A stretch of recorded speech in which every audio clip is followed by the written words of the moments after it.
Greetings, Tyrian adventurers. It's your boy, I Eat You LOL. Today, we're diving into the heart of Tyria's most colossal content, Meta Events. If you're ready to conquer massive group events for epic rewards, you're in the right place. Meta Events are the beating heart of Guild Wars 2's open world. Massive dynamic events that bring players together for a common goal. These events are not only epic in scale, but also offer some of the most rewarding experiences in the game. Whenever you're in a map that has a meta event, take a look at the right side of your screen. Regular dynamic events will show here too, but the main map-wide meta event will have a slight brown background with dark separator lines above and below it. It'll let you know if the event is active or not, as well as give you crucial information when it is active. Many meta events are on a timer and start at set times during the day. You can type /wiki_ET, short for event timers, in-game to instantly open up the wiki page, and this is so helpful. This shows you which events are happening right now and what's coming up next. You can also use this to basically hit a bunch of meta events in a row, which is what a lot of commanders will do when running a meta train. Many of the best and most lucrative meta events are in maps that require an expansion or living world episode. I'd say most players probably have at least the first two expansions, Heart of Thorns and Path of Fire, since they're bundled together. But do let me know if you would be interested in a video like this for free-to-play players as well. Let's talk maps. Certain regions in Tyria host the grandest meta events, each with its own unique challenges and storylines. I'm going to highlight a couple of my favorites here, but be sure to share your favorite go-to metas in the comments as well. Octovine in Auric Basin is a darn classic. Same with the Chak Garant in Tangled Depths. Shoya Pinata in Crystal Oasis is another cult classic. Palawadan in Domain of Istan is maybe a little bit less popular, one that can be very lucrative and fun. Drakkar in Bureau Marches, very lucrative, love this one. Aether Blade Assault in Seitung Province is awesome. Gang War in the Ekavol Wilds, lovely and epic that one is. Dragon's End in Dragon's End, absolutely colossal event this one. Unlocking the Wizard's Tower in Skywatch Archipelago from the new expansion, very cool.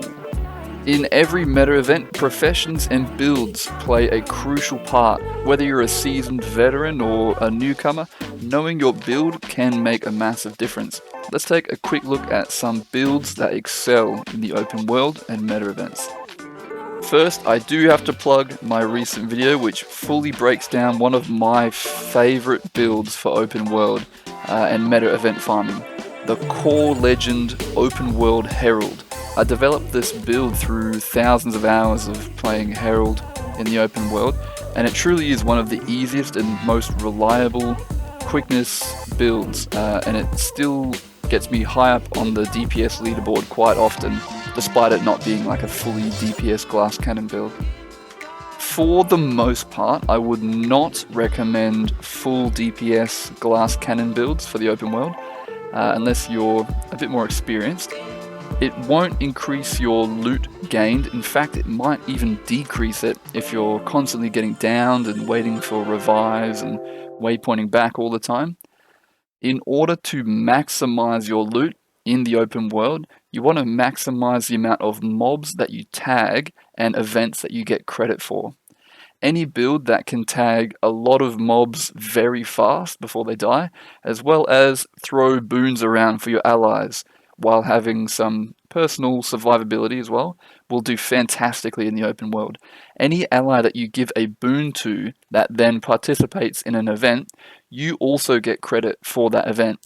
This is another reason I don't recommend like selfish DPS builds, as they're all about doing as much damage as possible and won't give many boons to allies. I would recommend using a build that gives either quickness or alacrity as well, since these boons significantly increase the damage of the whole squad, which makes the meta event go faster and in turn increases the gold per hour. Some examples are Alacrity Mechanist, Power Reaper, Quickness Deadeye, Quick Scrapper, Alacrity Renegade, Quickness Firebrand, the Tag Mirage. Check out more open world builds on sites like HARDSTUCK and METABATTLE. And don't be afraid to deviate from these builds as well. One of my favorite things about open world is it's like the Wild West of Guild Wars 2. You don't need to use the most meta build possible. You can use whatever you want. Don't be afraid to experiment. The real question on everyone's mind, what's in it for me? Well, fear not.